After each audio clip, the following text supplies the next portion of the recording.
विधानसभा में सोमवार को नीतीश सरकार ने फ्लोर टेस्ट पास कर लिया है। वोटिंग से पहले ही विपक्ष ने वॉकआउट कर दिया। सत्ता पक्ष की मांग पर वोटिंग कराई गई। इसमें समर्थन में 129 वोट पड़े, वहीं विपक्ष में एक भी वोट नहीं पड़ा। इससे पहले विश्वास प्रस्ताव पर चर्चा के दौरान सदन में मुख्यमंत्री जैसे ही बोलने के लिए खड़े हुए तो आरजेडी विधायक हंगामा करने लगे। नीतीश कुमार ने गुस्से में कहा कि लोग मुझे सुनना नहीं चाहते तो वोटिंग करवाइए। नीतीश ने तेजस्वी के माता पिता का जंगल राज याद दिला दिया। वहीं सदन में पूर्व डिप्टी सीएम तेजस्वी यादव ने कहा कि मोदी जी की गारंटी वाले बताएंगे क्या कि मुख्यमंत्री फिर पलटेंगे या नहीं। तेजस्वी ने फ्लोर टेस्ट में पहले ही कह दिया कि आज बोलने दीजिए, कल से हम जनता के बीच रहेंगे। स्पीच के दौरान तेजस्वी जिंदाबाद के नारे लगे। विधानसभा के बाहर हंगामा कर रहे आरजेडी कार्यकर्ताओं पर लाठीचार्ज भी किया गया।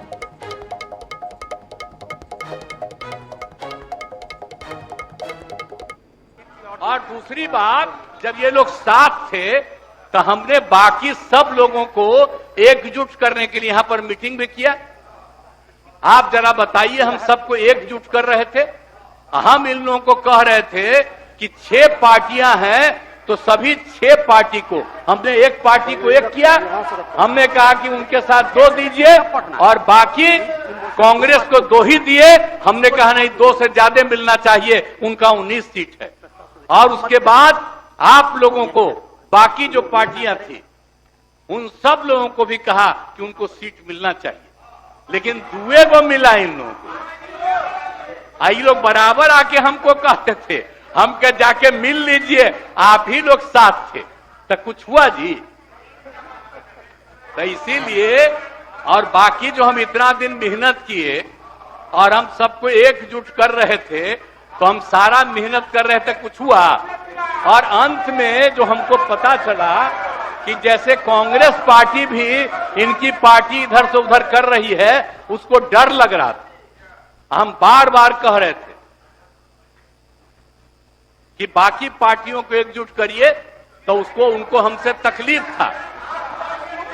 हमको पता चला कि इनके पिताजी भी उधरे साथ थे, तब हमको पता चल गया कि ये कुछ होने वाला नहीं है। और फिर हम अपने पुरानी जगह पर आ गए, जहां से हम बहुत पहले से। और अब हम पुरानी जगह पर आ गए हैं, अब सब दिन के लिए हम आ गए हैं, आप चिंता मत करिए।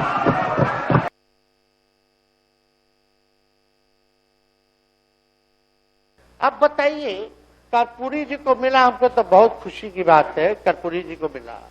आप कर्पूरी जी के साथ, हमारे पिता के साथ आप काम कर चुके हैं। आप उस वक्त थे, हम भले मेरा जन्म ना हुआ हो या हम बहुत छोटे होंगे, लेकिन आप तो जवान थे। आपको तो ये पता था कि कर्पूरी जी जब आरक्षण बढ़ाए थे, उनकी सरकार थी, तो जनसंघ जो था उस सरकार में था। जब कर्पूरी जी जब आरक्षण बढ़ा दिए तो यही जनसंघ वाला ही ना कर्पूरी जी को मुख्यमंत्री पद से हटाया। कौन हटाया? और आप कहां बैठ गए? आप कर्पूरी जी का नाम लेते हैं और आप कहां बैठ गए मुख्यमंत्री जी?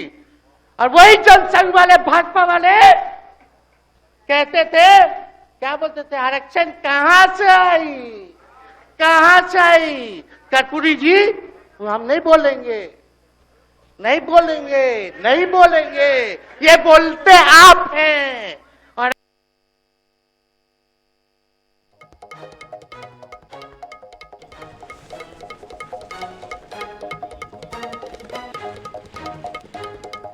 तो इसी खबर पर ज्यादा जानकारी के लिए हमारे साथ बिहार से वरिष्ठ पत्रकार रविंद्र तिवारी जी हमारे साथ जुड़ चुके हैं। जी रविंद्र जी, INS 24/7 पर आपका बहुत बहुत स्वागत है।